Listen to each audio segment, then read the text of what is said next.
If you want to run faster, then you're in the right place. Because in this video, I'll reveal the 3 exercises that are scientifically proven to help you smash all of your running PBs. Like I did recently. Oh, this is just a warm-up. Over the last 4 months, I've done a lot of strength training. And I've seen massive improvements in my running, and I've PR'd in every distance, but it wasn't always like this. For the last 4 months, I did pretty much no strength training, apart from a couple of pull-ups here and there, and I was always dealing with some injuries. So it was clear to me that I needed to spend way more time strength training every week. So I started to do some research. And what's interesting is that every elite runner that I could find is doing strength training, and they're doing it in a certain way to maximize their running performance. At the end of the video, I'll give you my exact training plan with reps, sets, and techniques. But first, let me convince you why you should stop trying to build up your running and instead focus on some strength work first to bust through this latest plateau that's slowing you down. Strength training absolutely makes you faster. This study found that maximal strength training improved time to exhaustion and running economy in well-trained athletes. They found a 72-second improvement in 5K times over an 8-week period. That's 9 seconds of improvement per week that they were getting, and 1.28 seconds per day of improvement, I think. Now we will get into why the strength training has to be maximal later in the video. But first, how does it all work? Well, running is a strength sport because your race time is determined by how much force you can put into the ground over a given period of time. But it's a little bit more complex than that. Now there are 2 parameters of muscle performance when running that can be impacted by strength training. The first parameter that strength training improves is our power into the floor during each step, or force production. Simply put, the more power that you can put into each step relative to your body weight, the faster that you're gonna run. So the stronger that you are and the more force that you can put into the ground, the less force that you will actually require with each step compared to your maximal force production. And this is so important for long distance running because the stronger that you are, the more strength that you have in reserve. And you're gonna need that at the end of the race. Because when we look at races such as the marathon, we don't see people being limited by their aerobic system. We actually see people being limited by their muscular fatigue because they get jelly legs. Hopefully this doesn't happen to me in July. This study looked at 18 well-trained runners who were assigned to strength training or non-strength training groups for 16 weeks. And they found that a periodized running-specific exercise plan minimized the rate of stride length reduction due to this muscular fatigue that we mentioned occurring over longer races. Increased power into the floor also increases how much height we can get off each step, which is going to translate to a longer stride length. But it also improves this second parameter. Strength training not only improves your strength, but also your speed strength, or how quickly you can exert all of your strength in a given period of time. Because when we're running, we're spending a lot of time in the air. And when we're in the air, we're not losing any speed. Unless you're running into a hurricane headwind, then maybe you're losing speed when you're in the air. It's only when we touch the ground that we open ourselves up to potentially losing speed if we're inefficient.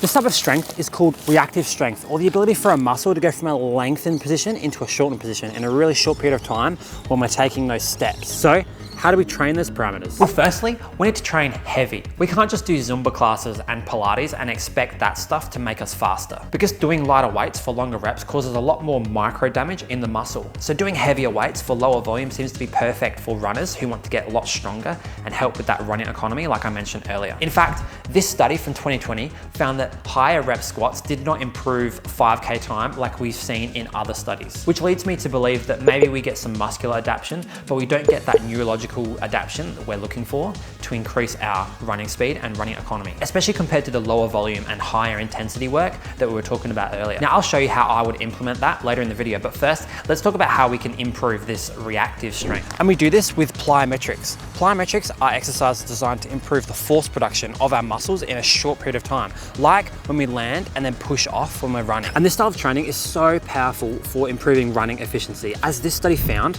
a 3% increase in 2.5 kilometer time trials in runners. So let's get into the exercises and what the evidence suggests is best for runners. The Romanian deadlift, or RDL as gym bros call it. Essentially, it's a deadlift that's performed with a much straighter leg position, and it really focuses more on the hip extension aspect of a deadlift movement. And this hip extension is so important in forward propulsion when running. But I think there's a better exercise that's more specific to running. This article used a different exercise that was more specific to the joint motion used used when running, and that was a mid-thigh pull or block pull. But it also makes the range of motion required to complete the strength program a little bit more forgiving, because us runners are really tight.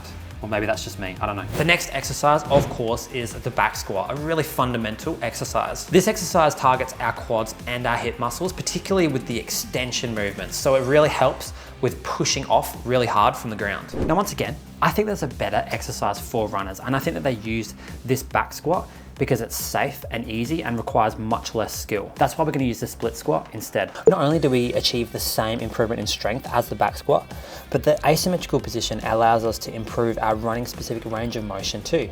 What a combo. And this study used the split squat to achieve the same results. So we're gonna go with the split squat. The drop jump, an exercise specifically designed to increase that reactive strength that we talked about earlier. So how are they doing it? The runner would stand on the box approximately 40 centimeters high and then drop off the box to land on both feet and aim to power themselves into a jump while spending the least amount of time on the ground.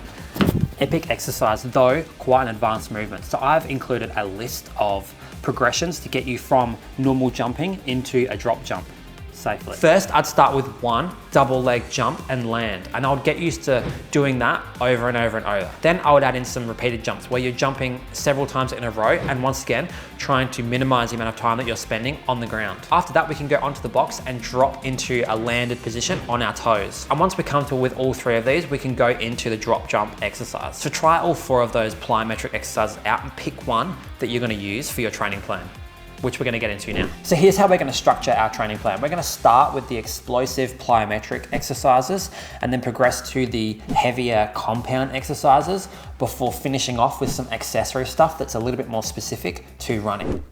Starting with the bouncy stuff. Now this is such an underutilized aspect of running training. So as I mentioned earlier, I've put in 4 different kinds of plyometric build-up activities to get you to this drop jump. So for the plyometric exercises, we're gonna go with what the evidence says and do 4 to 5 reps per set before having a 3-minute break and doing a total of 3 to 5 sets per session. Then we can progress into the compound lifts, which is gonna be the rack pull and the split squat. For both of these compound exercises, we're gonna aim for sets of 5 reps, and we're gonna aim for an exertion level of 7 to 8 out of 10. So not going too hard, but also not going too easy. This means that we aren't going all out in a session and we're leaving a little bit of energy in reserve. Because just like in our running workouts, if we go too hard for every session, it's gonna catch up with us eventually. Form is so important for these exercises. For the block pull, we want to make sure that we have a slight bend in the knee, similar to when we strike the ground when we're running. For the split squat, we wanna make sure that we are in a comfortable lunge position, so that we aren't bending into mobility that we don't yet have with a weight on our back. Not a great idea. The 2 accessory movements in this training plan is the single leg squat